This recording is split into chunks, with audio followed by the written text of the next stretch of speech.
A história a seguir é real e será contada exatamente como aconteceu, ou como nossas fontes e entrevistados nos contaram. Um aviso: esse episódio faz menção à tortura e outros tipos de violência.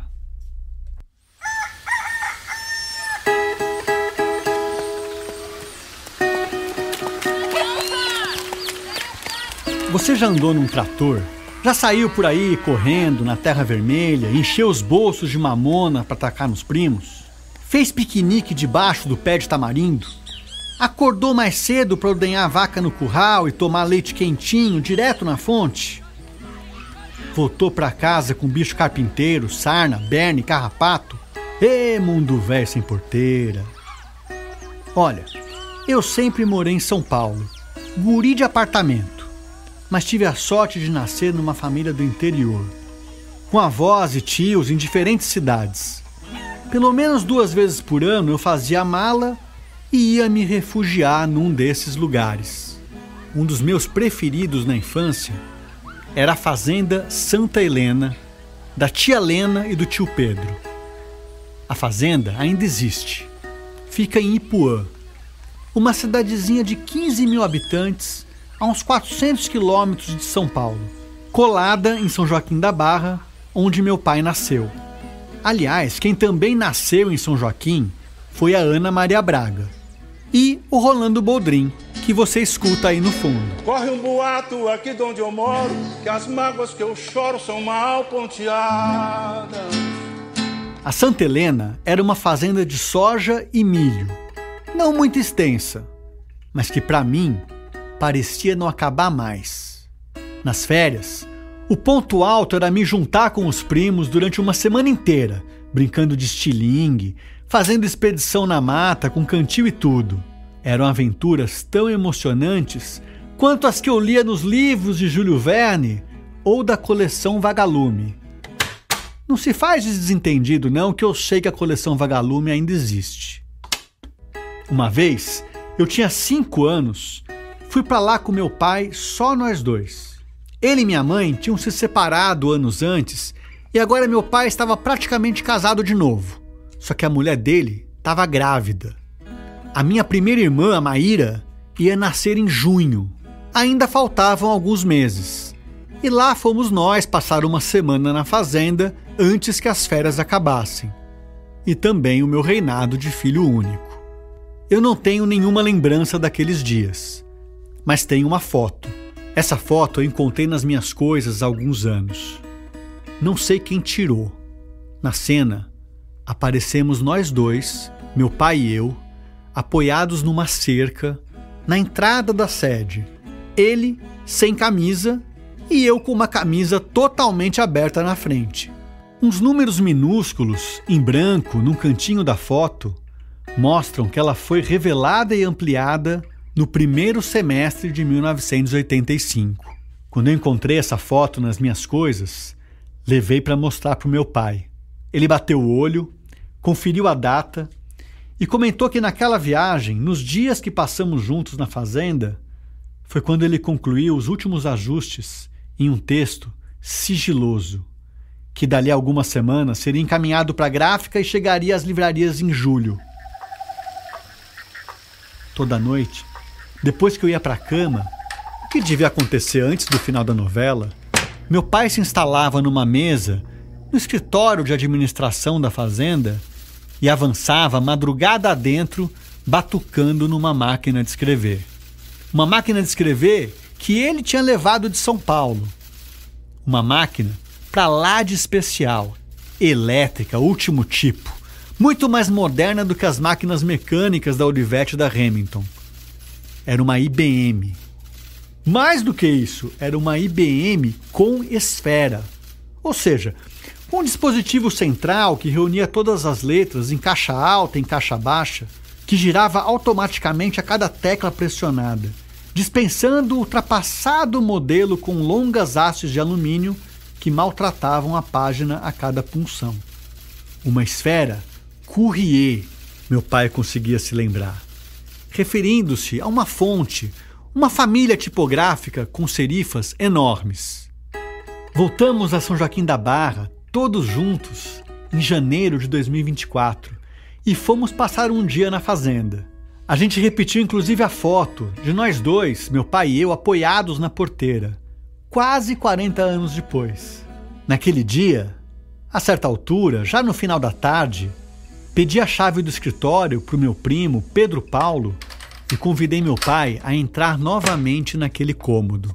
Eu queria que ele mostrasse pra gente os móveis, cutucasse a memória e nos contasse a rotina daqueles últimos dias de preparação de originais, quando denúncias de torturas, mortes e desaparecimentos forçados, distribuídas por mais de 1 milhão de páginas reproduzidas do STM, eram consolidadas num volume convencional, um livro de 300 e poucas páginas. Um trabalho feito em segredo, como haviam sido cumpridas todas as etapas até ali. Era uma sala modesta, com piso frio de lajotas marrons e um ventilador de teto. Meu pai indicou a mesa de madeira que havia ocupado naquelas noites, de frente para a porta, e contou das conversas que tivera, ainda em São Paulo, para alinhar o tom com Dom Paulo Evaristo Arnes. Por fim, garantiu que não contou para ninguém o que tanto escrevia naquela sala, nem para a irmã, nem para o cunhado, os donos da casa. Por outro lado, meu pai não foi capaz de lembrar qual a desculpa que havia inventado na ocasião. Que tanto Paulinho mexia naquele texto, afinal? O Pedro Paulo, meu primo, que tinha 8 anos na ocasião, e portanto era muito mais velho e muito mais maduro do que eu, ele garante que a versão oficial era de que o tio estava escrevendo uma tese de mestrado, já correndo contra o tempo, com prazo prestes a expirar. Mas o meu pai não fazia mestrado. Ele só viria a defender um mestrado 15 anos depois, no finalzinho dos anos 90. O que eu sei é que, aparentemente, o plano deu certo. Meu pai conta que concluiu a revisão na última noite antes de voltarmos para São Paulo. Anos depois, ainda adolescente, bisbilhotando na biblioteca dele, eu fiquei intrigado com uma capa vermelha, vibrante, com uma ilustração que parecia de um homem machucado, quase desmaiando, e um título em letras amarelas, garrafais, grafadas em stencil, uma fonte que remetia às inscrições feitas nos muros. Brasil nunca mais. Um relato para a história. Eu sou Camilo Vanucchi e este é o podcast Nunca Mais. Os bastidores da maior denúncia contra a tortura já feita no Brasil. Uma série apresentada pelo grupo Prerrogativas do Prerro e produzida pela Nave Reportagens. Episódio 3. Conhecereis a verdade.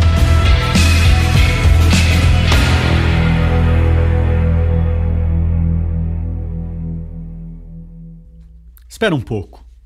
Acho que me entusiasmei demais com esse lance de férias na fazenda, de mostrar o local em que foi feita a última revisão do texto que antecedeu a publicação do livro. No final do episódio anterior, o Zé do Egito ainda estava microfilmando os processos para enviar o backup para Genebra e garantir a preservação dos documentos. De repente já tem livro ficando pronto, indo para a gráfica. Isso não está certo. Aguenta aí que a gente já chega lá. Mas antes eu quero voltar rapidamente para o início de 84, para a gente entender como surgiu um livro de capa vermelha no meio desse projeto. A essa altura, enquanto a Câmara dos Deputados vota para derrubar a emenda Dante de Oliveira e adiar o sonho das eleições diretas, enquanto o MST é fundado no Rio Grande do Sul e Arnold Schwarzenegger vira meme com a frase "I'll be back" do Exterminador do Futuro, as atividades de classificação e arquivamento dos processos na paróquia da Alameda Franca corre a todo vapor e revela um cenário absurdo de violência de Estado, truculência e perversão. Os softwares, abastecidos por Cândido Pinto e Carlinhos Liechtenstein com dados armazenados no CP500 da Prológica, indicavam a essa altura um inaceitável conjunto de 444 torturadores denunciados nominalmente pelos presos políticos nos processos do STM. Isso sem falar nas dezenas de detalhes sobre morte e desaparecimento forçado. A propósito, é um tanto surreal que o sistema judiciário brasileiro tenha produzido tantas provas da própria conivência com as arbitrariedades da ditadura.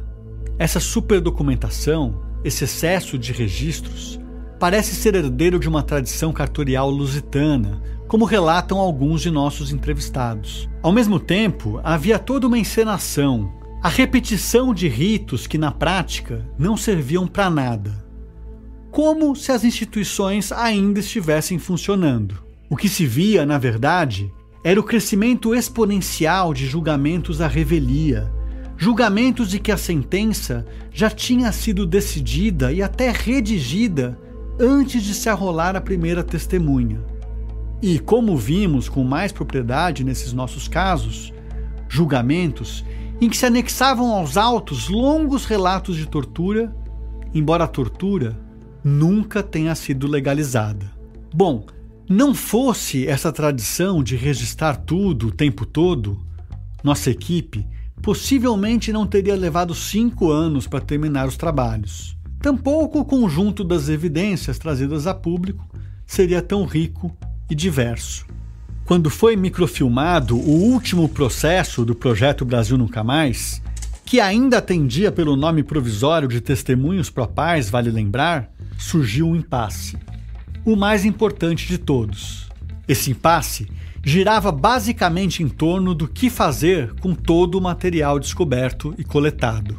Uma primeira proposta, que não fugia muito do script acordado desde o primeiro momento com Eni e Dom Paulo, defendia a publicação de um material extenso, em diversos volumes, que contivesse todas as tabelas, gráficos e planilhas elaboradas ao longo daqueles anos, desde 79, com tudo o que fosse possível reunir sobre locais de tortura, falsificação de laudos, nomes de torturadores, instrumentos utilizados. A outra posição, que implicaria um cavalo de pau na condução do projeto, defendia a produção de um resumo, uma síntese, para que qualquer pessoa pudesse ter acesso a ela sem precisar enfrentar milhares de páginas. Mal comparando, imagina o relatório da Comissão Nacional da Verdade, concluída há pouco mais de 10 anos, em dezembro de 2014. O documento final foi dividido em 3 volumes, cerca de 10 tomos, e soma 4.400 páginas. No Brasil Nunca Mais era ainda pior. O relatório final, completo, tinha mais de 6.000 páginas. Sabe, ninguém vai ler, né? Se você não reconheceu essa voz, eu te ajudo.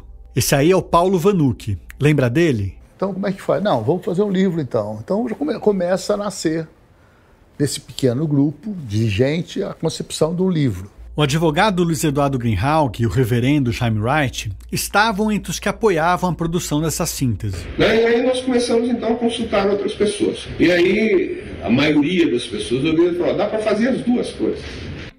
Ou seja, entre publicar um relatório de 6.000 páginas e um livro de 300, vamos fazer logo os dois. Nos bastidores da Operação Clandestina, o projeto foi dividido. O primeiro ganhou o nome de Projeto A e o segundo de Projeto B.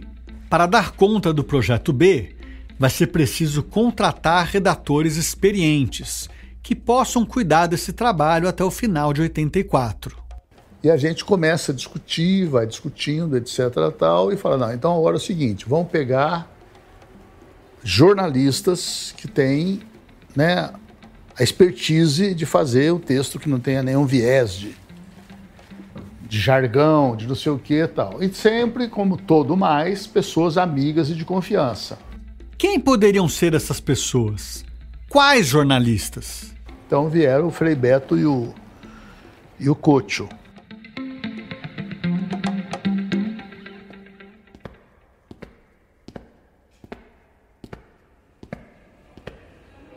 É 1984. O jornalista Ricardo Cocho tem 36 anos e colabora com a Comissão Justiça e Paz da Arquidiocese de São Paulo, coordenada por Dom Paulo. A cada 15 ou 30 dias, tem reunião na Cúria Metropolitana, na Avenida Higienópolis, ou eventualmente na Casa do Cardeal. Ao final de uma das reuniões, Cocho guarda seus papéis em sua pasta quando Dom Paulo se aproxima para fazer a ele um convite particular. Aí ele me convidou um dia para ir à noite na casa dele e não falou o que era, né? Ele falou, olha, eu vou conversar com as pessoas, eu quero que você vá também e tal. Couto acha aquele convite esquisito. Até tenta especular sobre a pauta daquele próximo encontro, mas logo aceita e diz que estará lá. Não se diz não ao arcebispo de São Paulo. Ele morava no Sumaré, num sobrado bem simples, sabe? E aí encontrei o Frei Beto. Eu acho que o James Wright, o pastor, né? James Wright, ou Jaime Wright, é o reverendo norte-americano que você já conheceu nos episódios anteriores. Aquele que trazia os chocolates de Genebra.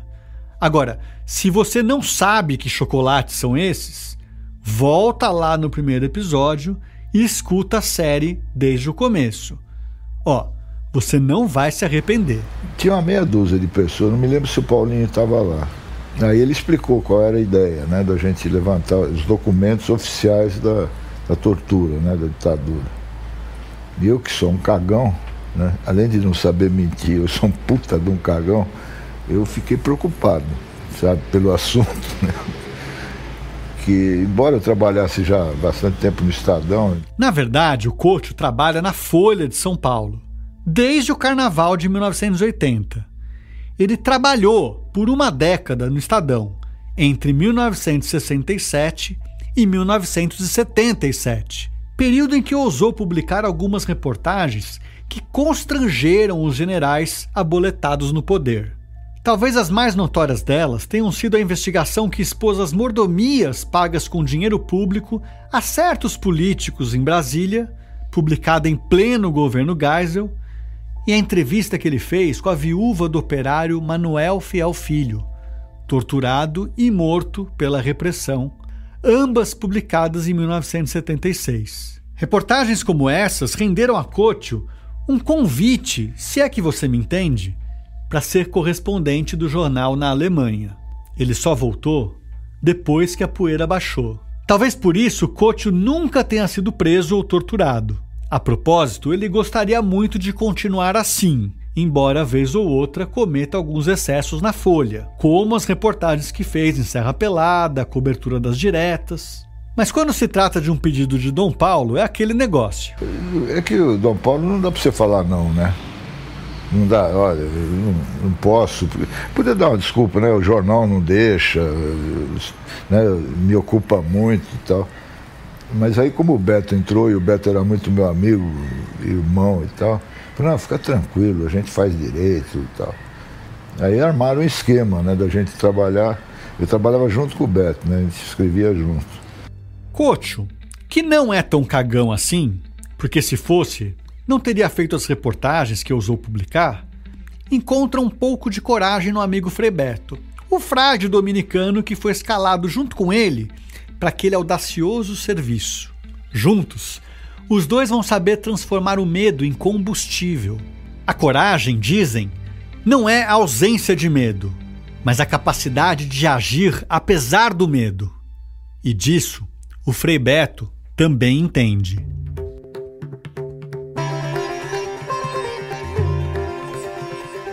Bem, meu nome mais conhecido é Frei Beto, embora meu nome de registro seja Carlos Alberto. Eu sou um peregrino da vida viajando a bordo do paradoxo. Em outras palavras, eu tenho vivido 1000 vidas em uma só. Atualmente eu sou frade dominicano há 60 anos, jornalista, eu acho que também há 60 anos, sou um militante da utopia, e costumo dizer que sei que não vou participar da colheita, mas faço questão de morrer semente. Cara, quando eu crescer, eu quero saber me apresentar desse jeito. Esse militante da utopia aí é o mineiro Carlos Alberto Libânio Cristo, o Frei Beto. Talvez eu devesse começar dizendo que foi ele que batizou o Daniel e a Bruna, meus filhos, e que ele cozinha bem pra caramba, mas não acho que essas sejam informações relevantes neste momento.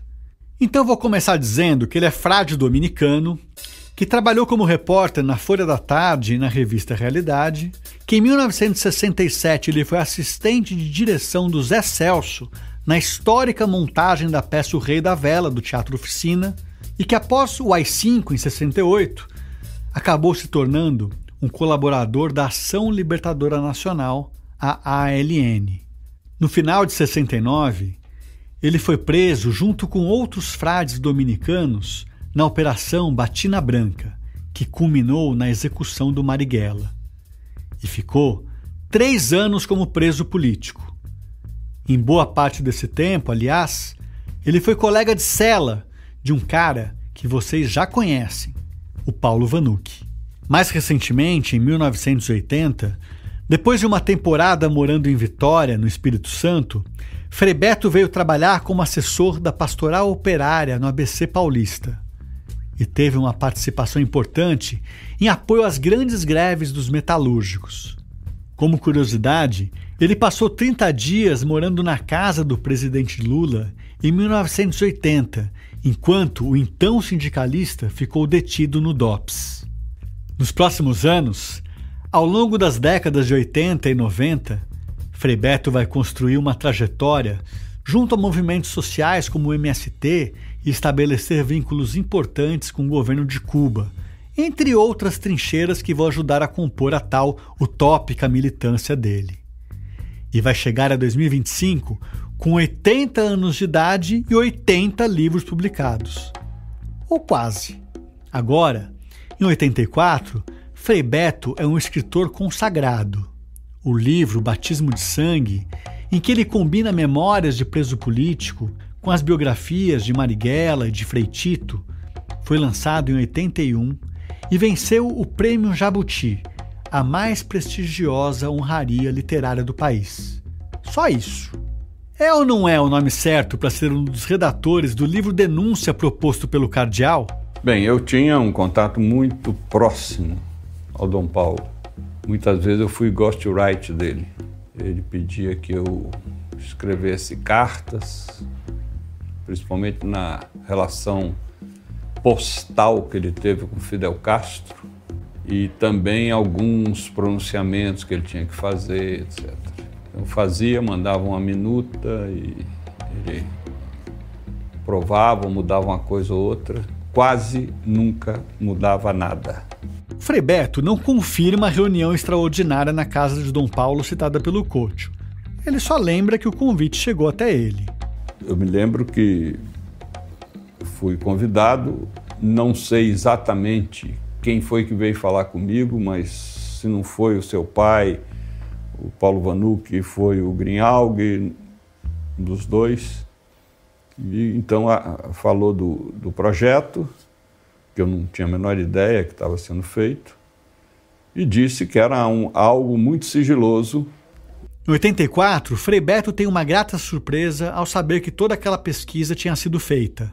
Ele concorda que era preciso condensar aquelas denúncias num livro para ampla divulgação e aceita se juntar à equipe. Durante quase 8 meses, Frei Beto somaria esforços com Ricardo Couto para selecionar os trechos e dar uma cara ao livro Denúncia.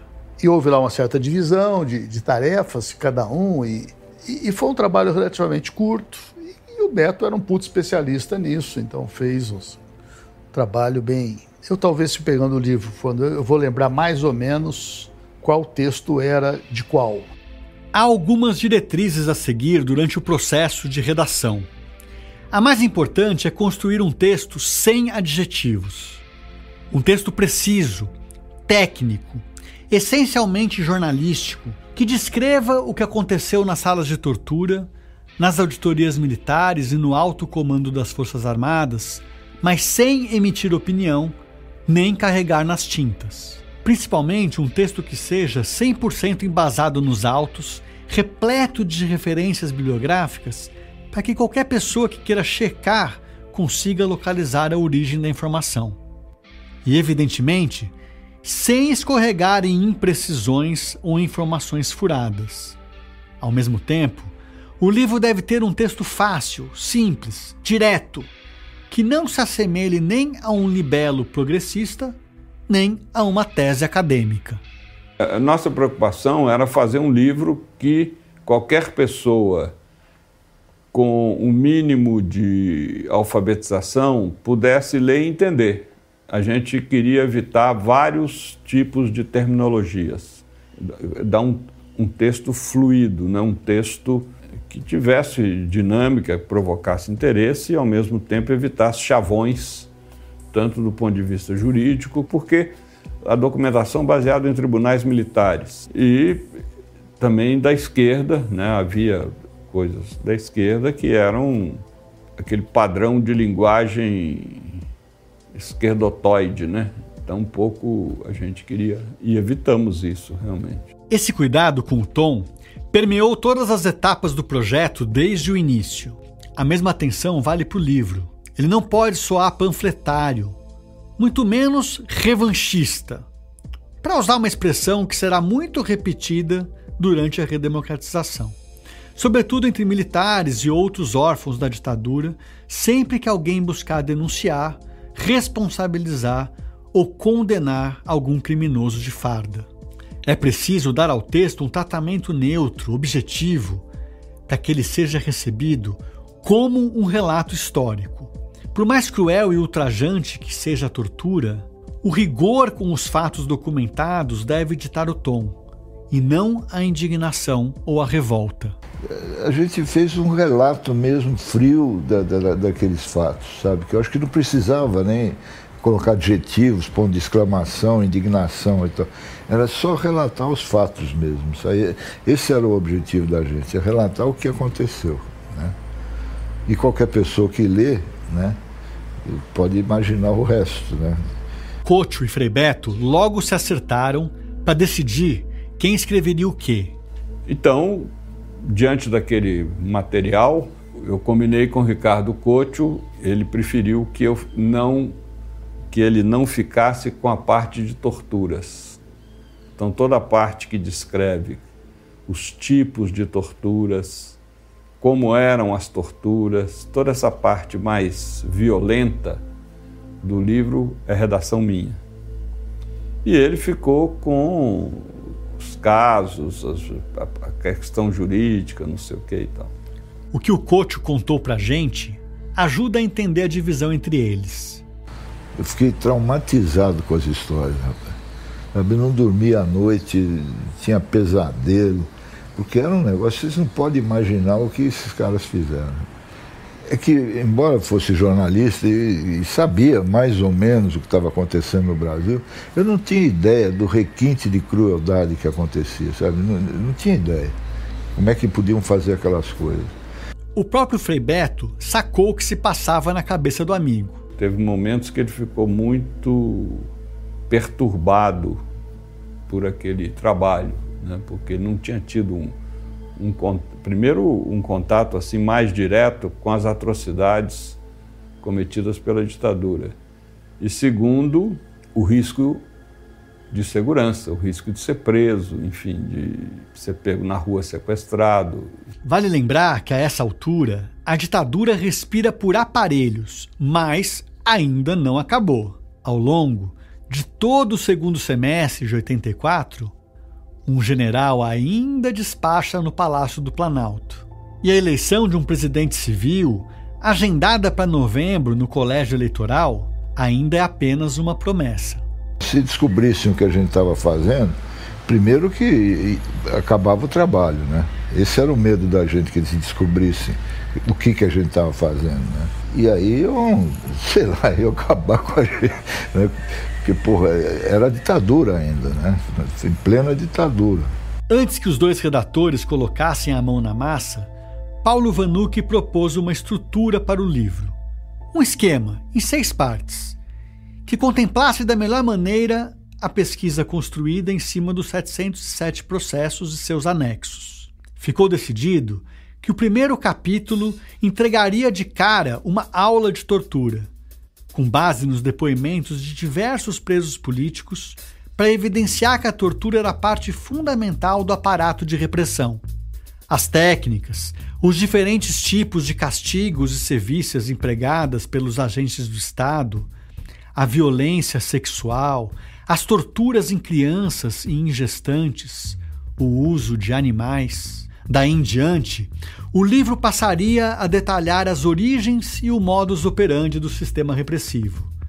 Elencaria o chamado perfil dos atingidos, listando não apenas as principais organizações de esquerda, armadas ou não, mas também setores da sociedade que incluem operários, estudantes, jornalistas, religiosos e até mesmo militares. A subversão do direito, a esculhambação geral das prerrogativas dos advogados e do devido processo legal seriam detalhadas na parte 4. Por fim, as duas últimas partes iriam tratar das confissões falsas, dos depoimentos forjados, dos laudos médicos fraudados, bem como dos centros clandestinos de tortura, como a Fazenda 31 de Março, que não tem esse nome por acaso, localizada no bairro de Parelheiros, em São Paulo, e a Casa da Morte de Petrópolis, uma denúncia crucial para comprovar o caráter estrutural e sistêmico da tortura. Além dos dois jornalistas, Couto e Frei Beto, Greenhalgh é escalado para escrever um capítulo sobre desaparecidos políticos. E o meu pai assume a tarefa de escrever a introdução, além de ir recebendo os originais e sugerindo ajustes. A gente escrevia, reescrevia, porque é difícil, rapaz, é um trabalho braçal. E aí o Beto entregava para o Paulinho Vanucci, o Paulinho que era a ponte, que passava o material para ele e recebia os originais, né? E o feedback a gente recebia do Paulinho, se estava bom. Distribuídas as tarefas, é hora de começar o trabalho hercúleo de resumir 1 milhão de páginas em 300. Foram obtidas, por inúmeros caminhos, cópias de 707 processos completos e dezenas de outros incompletos, num total que ultrapassou 1 milhão de páginas, imediatamente microfilmadas em 2 vias, para que uma pudesse ser guardada, sem riscos, fora do país. Relata o Rodolfo Oswaldo Conder. No sábado pela manhã, percebi que Vladimir Herzog tinha chegado. Vladimir Herzog era muito meu amigo e nós comprávamos sapatos juntos. E eu o reconheci pelos sapatos. Vladimir estava lá sentado numa cadeira, com capuz enfiado e já de macacão. De lá, podíamos ouvir nitidamente os gritos, primeiro do interrogador e depois do Vladimir. Alguém ligou o rádio e os gritos de Vladimir confundiam-se com o som do rádio. Quando se obtém a certeza da prisão, os organismos de segurança já eliminaram a vítima e já destruíram todos os vestígios que pudessem levar ao seu paradeiro. A perpetuação do sofrimento pela incerteza sobre o destino do ente querido é uma prática de tortura muito mais cruel do que o mais criativo dos engenhos humanos de suplício. Na polícia do Exército, a suplicante foi submetida a espancamento inteiramente despida, bem como a choques elétricos e outros suplícios com o pau de arara. Em seu depoimento na Justiça Militar, Dulce reitera a denúncia, que no dia 14 de outubro foi retirada da cela e levada onde estavam presentes mais de 20 oficiais e fizeram demonstração de tortura com a depoente. Enquanto Frei Beto, Ricardo Couto e Paulo Vanucci trabalhavam no texto do Projeto B, a versão resumida do relatório final daquela operação, que já se alongava por mais de 5 anos, e Luiz Eduardo Greenhalgh fazia uma ou outra colaboração pontual, um livro bastante semelhante ao que eles estavam preparando foi lançado na Argentina. Em aproximadamente 350 páginas, a publicação condensava as principais descobertas feitas pela inédita Comissão Nacional sobre o Desaparecimento de Pessoas, a CONADEP, instituída no início de 84 pelo recém-empossado presidente Raul Alfonsín, o primeiro mandatário civil após 7 anos de ditadura militar naquele país. Aos moldes das Comissões da Verdade, que seriam criadas no Brasil apenas 27 anos depois, a CONADEP jogou luz sobre as graves violações de direitos humanos praticadas pelo regime de exceção na Argentina. Entre as principais conclusões estava o mapeamento de 340 campos de concentração, 30 mil mortos e 9 mil desaparecidos políticos. A síntese da pesquisa foi consolidada no relatório final da comissão, também conhecido como Relatório Ernesto Sábato, em referência ao escritor convidado para presidir a CONADEP. O livro foi publicado nos últimos meses de 84, com o sugestivo título de Nunca Mais. A novidade caiu como uma bomba no QG da equipe brasileira, que àquela altura produzia a toque de caixa algo muito parecido, e que até aquele momento era tratado pelo nome provisório de Testemunhos Pró-Paz, um nome que não fazia muito sentido. Nunca Mais, ao contrário, era muito representativo. Desde 1945, aquele era um protesto empregado em manifestações de repúdio ao nazismo, ao fascismo e às 6 milhões de mortes praticadas no Holocausto. Em quase meio século, o Never Again havia se disseminado, adotado por outras trincheiras de luta, e na América Latina, a sociedade civil já havia se apropriado daquele bordão para se referir à tortura, à censura e aos desaparecimentos forçados. Foi quase consenso. Uma decisão unânime adotada entre os jornalistas, os advogados e os religiosos envolvidos nessa reta final dos trabalhos. O livro brasileiro ganharia o nome de Brasil, Nunca Mais. Como se inaugurasse uma série de livros ainda por fazer, cada um sobre as violações de direitos compiladas num país diferente. O Chile, talvez, poderia vir em seguida. Por enquanto, o que importava era que agora o Projeto B já tinha nome e uma data provisória de publicação, logo após a posse do primeiro presidente civil.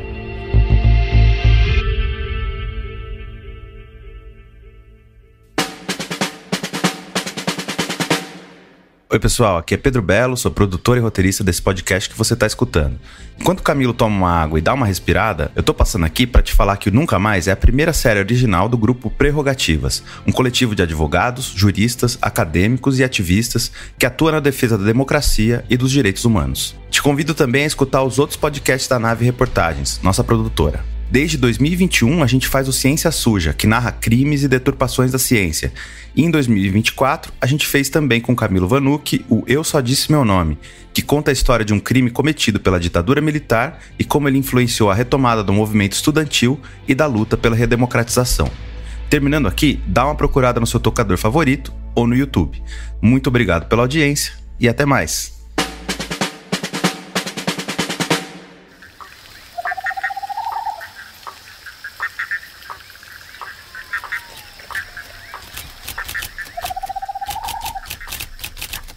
De volta ao escritório da Fazenda Santa Helena, no início de 85, meu pai trabalhava a madrugada adentro revisando os capítulos entregues por Frei Beto e Ricardo Couto e escrevendo os dele. O objetivo era criar o texto final, padronizando o ritmo, o tom, os tamanhos dos parágrafos, verificando as informações e conferindo se nada importante tinha escapado. Então a gente dá uma mexida, né? Finalmente, a última etapa é construir o prefácio, que seria assinado por Dom Paulo. Essa frase aqui, pode, não pode? Gosta, não gosta? Né? E aí o prefácio dele, sobretudo, aí sim foi um processo em que eu mandava o texto para ele respondia um pouco, mas do modo geral ele aprovou. Quem mexeu um pouco foi o Jaime. Só teve uma coisa no prefácio que ficou um pouco diferente do que o meu pai tinha planejado. Eu queria dar muito destaque pro conhecereis a verdade vos libertará, né? E desgraçadamente depois o Jair Bolsonaro pegou para ele. Mas a ideia era essa, né? O Dom Paulo apresentava a coisa de que você precisa de saber a verdade. Ex-coroinha e filho de um ex-seminarista, meu pai localizava naquela citação do Evangelho de João, capítulo 8, versículo 32, a síntese do compromisso que as igrejas haviam assumido ao apostar nesse projeto sigiloso quase 6 anos antes. Conhecereis a verdade e a verdade vos libertará. acabou não entrando no prefácio do Dom Paulo, mas entraria no texto subsequente, assinado por Philip Potter, presidente do Conselho Mundial de Igrejas. E agora? Bom, faltava o mais importante para que o Brasil nunca mais pudesse chegar à ponta e entrar na casa das pessoas, encontrar uma editora que colocasse a obra nas prateleiras e a distribuísse pelo país. A primeira ideia foi oferecer para a Brasiliense. Para quem não sabe, a Brasiliense era a editora mais inovadora do mercado no começo dos anos 80. Foi nessa época que o editor Caio Graco, filho do fundador Caio Prado Júnior, assumiu a coordenação editorial com a missão de sanar as dívidas da editora e teve o insight de substituir gradualmente os catataus publicados pelos intelectuais da geração do seu pai por títulos mais voltados para o público universitário. A receita incluía inovar na linguagem, nos formatos e também nos temas. Foi nesse embalo que a Brasiliense lançou o seu produto mais famoso, a coleção Primeiros Passos. Ela superaria a marca de 200 títulos publicados em menos de uma década, todos eles como livros de bolso, um padrão inédito no Brasil. Os títulos sempre começavam com o que é socialismo, do Arnaldo Spindel, o que é cinema, do Jean-Claude Bernardet, o que é ideologia, da Marilena Chauí, e até um volume chamado O que é Comunidade Eclesial de Base. Sabe de quem? Do Frei Beto. É mole? Mas a Brasiliense não topou publicar. Acho que a Brasiliense pode ter pensado também que, com os problemas financeiros que ela tinha, dependendo de decisões judiciais, né, lançar um livro desses fosse muito arriscado, ou até a ideia de que não, é melhor uma editora da igreja também, né? Então foi lá e não sei quem que falou com os franciscanos e eles toparam e ficaram muito felizes. Bem, se o Paulo Vanucci não sabe dizer quem foi bater na porta da Vozes, coube a nós correr atrás dessa parte da história.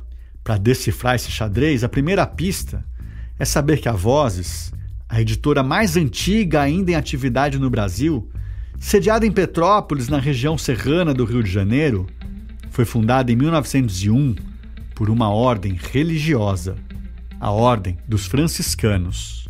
A segunda pista é lembrar que Dom Paulo Evaristo Arnes também era frade franciscano, muito antes de virar arcebispo e cardeal de São Paulo. Certamente tinha o dedo de Dom Paulo nessa história, como pudemos confirmar agora, em 2025, numa entrevista que fizemos com o Frei Volney, atual diretor da Vozes. Apresentaram o texto para a Vozes ao então diretor da editora Vozes, que era Frei Ludovico. Beleza, Frei Ludovico foi o religioso que recebeu o texto. Até aí tudo bem. Mas e antes? Quem entregou o texto para ele? Como é que chega no Frei Ludovico? Foi o Dom Paulo? Foi o... Você tem essa... Sim, foi o Dom Paulo, né? Porque o Dom Paulo é franciscano, foi professor aqui em Petrópolis, na mesma academia onde eu sou professor hoje, né? Então o Dom Paulo e o Frei Ludovico tinham sido muito próximos, né? O Frei Ludovico foi também provincial dos franciscanos. Na época que o Dom Paulo foi franciscano, o Frei Ludovico foi superior do Dom Paulo, né? Foi chefe do Dom Paulo, né? Ou seja, uma panelinha de frades calçando sandálias de couro. Frei Volney, aliás, também tinha sido muito mais próximo de Dom Paulo do que poderíamos supor. Nós somos da mesma família. A mãe do Dom Paulo e a minha avó são irmãs. É mesmo? É.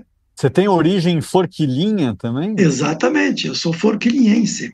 Não de Forquilinha. De Forquilinha, quem fala de Forquilinha não é da Forquilinha. Quem é de lá fala da Forquilinha. Da Forquilinha. Eu sou da Forquilinha e não de Forquilinha, né? Nesse dia, Frei Volney fez mais do que me ensinar a maneira correta de me referir à cidade onde ele e o primo nasceram, no interior de Santa Catarina. Ele me contou que em 1985, antes de mandar imprimir O Brasil Nunca Mais, Frei Ludovico consultou um colega. E o Frei Ludovico, como diretor-geral da época, ele passou o texto a quem era o editor-geral da época. Esse deixa que eu deixo entre os frades não deve ser interpretado como algo fora da curva. mas como um padrão editorial. Todo original que chega a uma editora precisa ser lido e avaliado por alguém com a prerrogativa de decidir se o livro interessa ou não. Quem que era o editor da época? Frei Leonardo Boff. Em 2025, o teólogo Leonardo Boff já não é mais frade. E apesar de ainda ter uma ligação estreita com a fé e a espiritualidade, ele tem publicado livros sobre ecologia, meio ambiente. Em 85, Boff era um dos mais atuantes frades católicos do Brasil e um dos expoentes da teologia da libertação, uma tendência das igrejas cristãs, incluindo a católica, bastante focada em emancipar os pobres e oprimidos. Então Leonardo Boff recebeu esse texto, leu o texto e levou ao Frei Ludovico, dizendo ao Frei Ludovico: isso é importantíssimo que a gente publique, isso é um documento histórico e é importante que a Vozes tenha a coragem de publicar isso. Talvez exista represália, mas como editor eu recomendo que publique-se. O risco de represália existia, é claro, e ela poderia vir de diversas formas, com diferentes intensidades. Um atentado à editora, quem sabe? Uma ordem judicial para recolher toda a tiragem? Bastaria uma canetada para que o livro vermelho saísse de circulação. Antes de dar ok para Dom Paulo, era preciso bolar uma estratégia para minimizar esse risco. Frei Ludovico era um grande editor, né?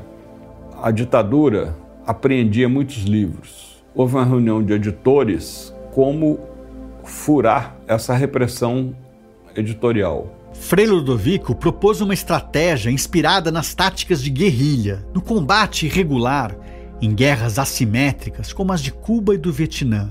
Calma, eu tô só usando uma metáfora, não tinha nada a ver com pegar em armas em 85.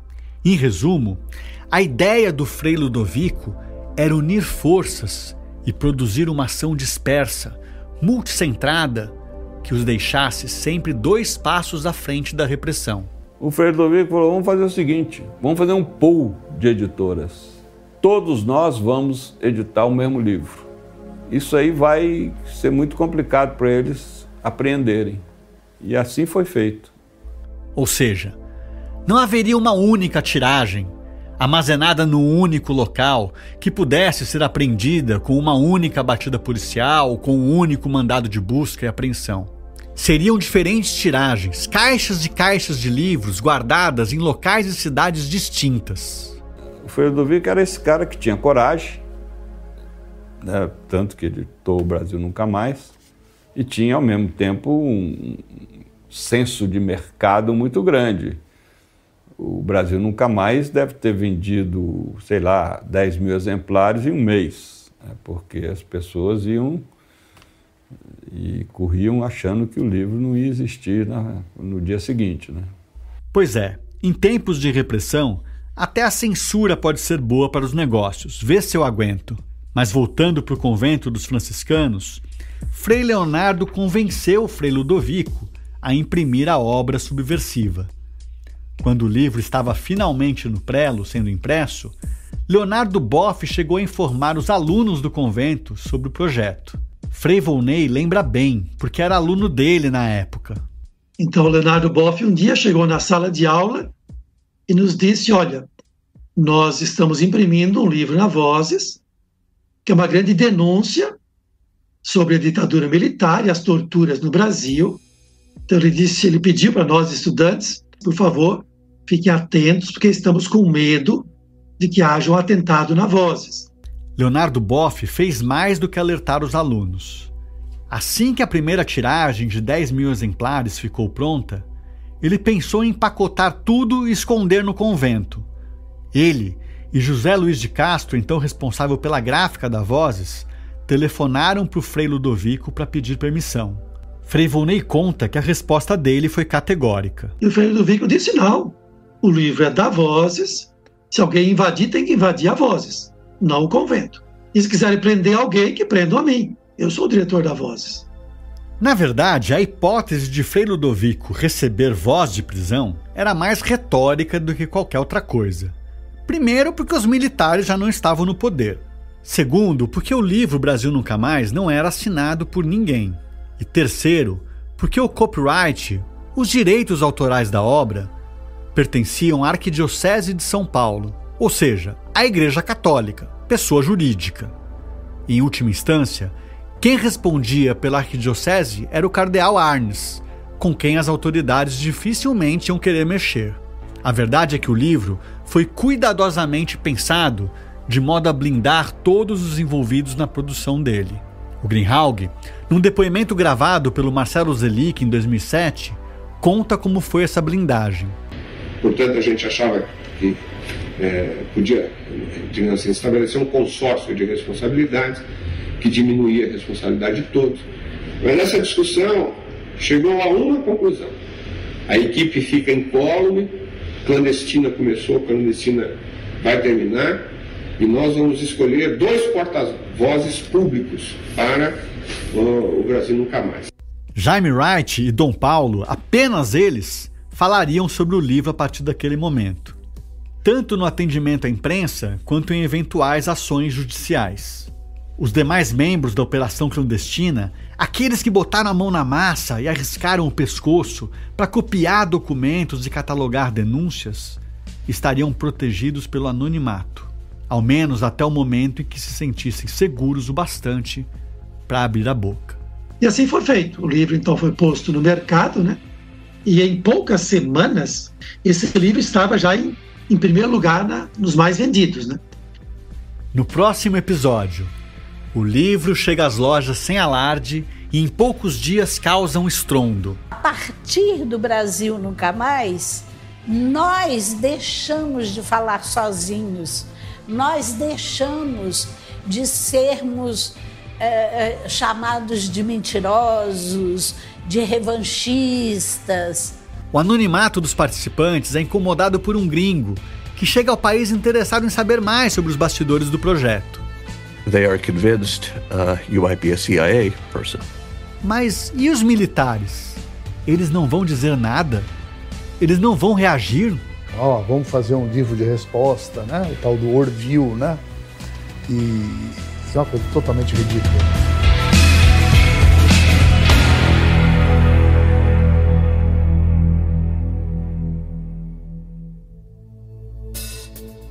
Você ouviu o 3º episódio da série Nunca Mais, um podcast original do Grupo Prerrot, produzido pela Nave Reportagens e narrado por mim, Camilo Vanucchi. O roteiro deste episódio foi escrito por Luísa Cardoso e Pedro Belo, com sugestões minhas e do Felipe Barbosa. O Pedro também dividiu comigo a pesquisa e a reportagem e fez a direção de locução. Quem fez edição, pesquisa de arquivos sonoros, trilhas adicionais, ambientação e mixagem foi o Felipe Barbosa. Este episódio também usou áudios do programa do Rolando Boldrin na TV Cultura, do filme O Exterminador do Futuro e de vídeos encontrados no YouTube. A trilha sonora original é do Cauê Fernandes. Neste episódio, utilizamos trechos de entrevistas que fizemos com Ricardo Couto, Luiz Eduardo Greenhalgh, Paulo Vanucchi, Frei Beto, Frei Volney e Lawrence Rashler. A entrevista de Eni Raimundo Moreira foi cedida pela jornalista Ana Castro, que a entrevistou em 2014 para o documentário Coratio, que a Ana dirigiu com Gabriel Mitani. Também usamos uma entrevista com o Greenhalgh feita pelo Marcelo Zelic para o Armazém Memória em 2007. Também temos uma parceria de distribuição com o ICL, a TV Fórum e a Rádio Brasil de Fato. Obrigado pela escuta. Se puder, compartilhe este episódio com os amigos, siga este canal e divulgue nas redes sociais. A gente se encontra no próximo episódio.